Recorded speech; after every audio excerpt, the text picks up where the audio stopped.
Corporate finance, it's more than just suits and spreadsheets. You might think corporate finance is just for Wall Street hotshots. Think again. It's about how businesses of all sizes make money decisions. It's about understanding how companies invest, grow, and reward their owners. And guess what? These same principles can help you manage your own money better. We've all got financial goals. Maybe it's buying a home, retiring early, or just feeling secure about our finances. Just like businesses, we make choices about spending, saving, and investing.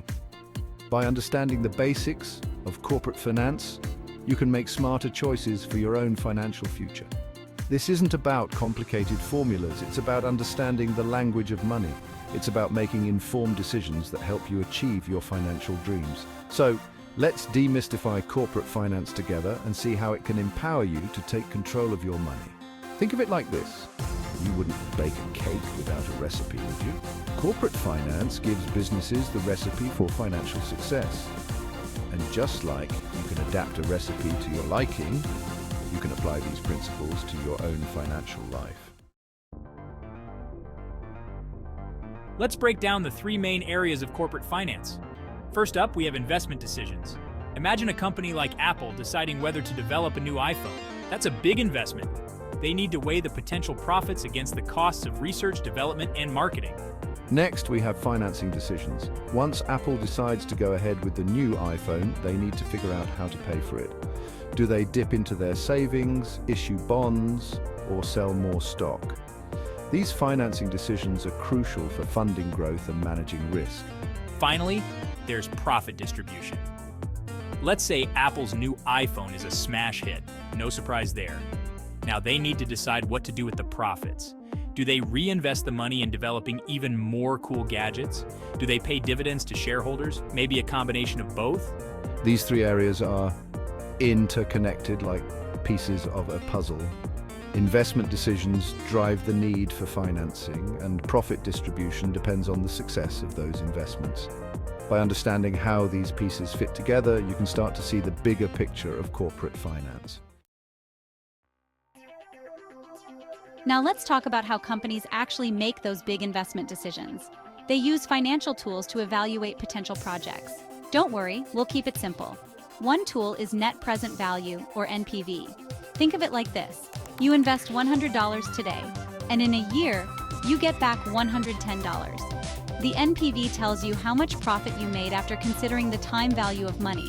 In simpler terms, it helps you see if your investment is growing faster than inflation. Then there's internal rate of return, or IRR. This one's all about figuring out the rate of return an investment is expected to generate. It's like comparing interest rates on different savings accounts. The higher the IRR, the better. Finally, we have the payback period.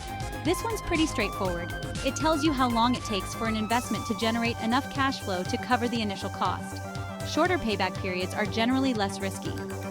These concepts might seem complicated, but they're really just tools to help companies make smart investment decisions. And guess what? You can use these same principles in your own life. For example, when deciding whether to buy a new car or invest in a retirement account, consider the potential return on your investment and how long it will take to recoup your costs. Section 4. Facebook versus Ford. Cash conversion cycles in action. Let's look at how different companies manage their money by comparing Facebook and Ford. They have very different business models, which impacts their cash conversion cycles. Facebook is a tech giant. Their product is primarily digital. They make money through advertising. This means they have a very short cash conversion cycle. They get paid almost instantly when someone clicks on an ad. Ford, on the other hand, is a traditional automaker. They manufacture physical cars. Their cash conversion cycle is much longer. They have to pay for raw materials, labor, and manufacturing. Then, they have to sell the cars to dealers before they see any cash. Understanding a company's cash conversion cycle gives you insights into its financial health. Companies with shorter cycles tend to have more financial flexibility. They can reinvest their profits more quickly or weather economic downturns more easily. Section 5. The debt versus equity dilemma. Finding the right financing mix. Remember those financing decisions we talked about? Let's dive a little deeper. Companies have two primary ways to raise money: debt and equity. Debt financing is like taking out a loan. Companies borrow money from lenders and agree to pay it back with interest. This can be a good option for short-term needs or funding specific projects. Equity financing is like selling a piece of the company. Companies issue shares of stock to investors in exchange for cash. This dilutes ownership, but doesn't require repayment like a loan. The right mix of debt and equity depends on a company's industry, growth stage, and risk tolerance. Companies with stable earnings and valuable assets might be more comfortable taking on debt. High-growth companies, on the other hand, might prefer equity financing to avoid hefty interest payments. Section 6. Risk assessment. Don't put all your eggs in one basket. Risk is an inherent part of any financial decision. Companies need to carefully assess and manage risk to make sound investments. One way they do this is through diversification. Just like you wouldn't put all your savings in one stock, companies spread their investments across different assets and industries. This helps mitigate losses if one particular investment performs poorly. Companies also use sophisticated risk management techniques to identify and assess potential threats. This could include analyzing market trends, conducting sensitivity analyses, and implementing hedging strategies to protect against adverse movements in prices or interest rates.